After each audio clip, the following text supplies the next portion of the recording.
اللہ کا ڈر، اور جب بھی ہم بات کریں تو سیدھی اور سچی بات، حق پر مبنی بات اگر ہم کریں گے، اللہ کا وعدہ ہے یغفر لکم ذنوبک یصلح لکم اعمالکم، تمہارے اعمال کو میں سدھار دوں گا، سنوار دوں گا، تمہارے کام کو میں سہل بنا دوں گا، تمہارے کاموں کو میں آسان بنا دوں گا۔ یہ اللہ کا وعدہ ہم پر صادق آئے گا۔ اگر ہم اپنے آپ کو ان باتوں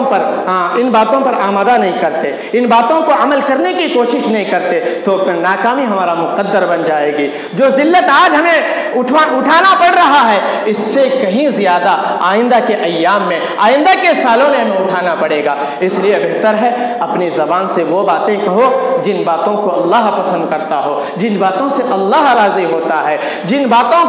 باتوں سے ہمارے مقدر میں انعام مل جاتا ہے، ایسے باتوں کو کرنے کی کوشش کیا کریں، ورنہ اپنی زبان کی حفاظت کریں، خاموش رہیں، یہ ہمارے لیے بہتر ہے۔ لہذا انہی چند کلمات پر اکتفا کرتے ہوئے میں اللہ رب العالمین سے میں دعا کرتا ہوں، اللہ رب العالمین مجھے اور آپ کو جتنی باتیں یہاں پر کہی گئی ہیں، کہنے والوں کو کہنے سے زیادہ، سننے والوں کو سننے سے زیادہ عمل کرنے کی توفیق نصیب فرما، زبان کی حفاظت کرنے کی ہمیں توفیق عطا فرما، قال اللہ اور قال الرسول کے مطابق زندگی گزارنے کی ہمیں توفیق عطا فرما، صوم و صلاۃ کا پابند بننے کی ہمیں توفیق عطا فرما، قرآن کی تلاوت سوچ سمجھ کر اور غور و تدبر کے ساتھ کرنے کی ہمیں توفیق عطا فرما، ہماری دعاؤں کو قبول فرما، ہم میں جو بیمار ہیں ان کی بیماری کو شفاء کل واجل عطا فرما، ہم میں جو مجبور ہیں اللہ تعالیٰ ان کی مجبوریوں کو دور عطا فرما، ہم میں جو مقروض ہیں اللہ غیب سے ان کا تعاون عطا فرما، اے اللہ جو ہمارے زندوں کی مغفرت فرما، اے اللہ ہمارے مرحومین کی مغفرت فرما، اے اللہ جنت الفردوس میں انہیں جگہ عطا فرما، اے اللہ ہمیں دعا مانگنا نہیں آتا، دعا مانگنا سکھا دے، اے اللہ جہاں بھی مسلمان پریشان حال ہیں ان کی پریشانیوں کو دور فرما، اے اللہ جب تک ہم اس دنیا میں رہیں ایمان و اسلام پر ہمیں ثابت قدمی عطا فرما، اور جب اس دنیا سے رخصت ہو رہے ہوں ہماری زبانوں پر کلمہ لا الہ الا اللہ عطا فرما۔ اقول قولی ھذا استغفر اللہ لی ولکم ولسائر المسلمین من کل ذنب واتوب الیہ۔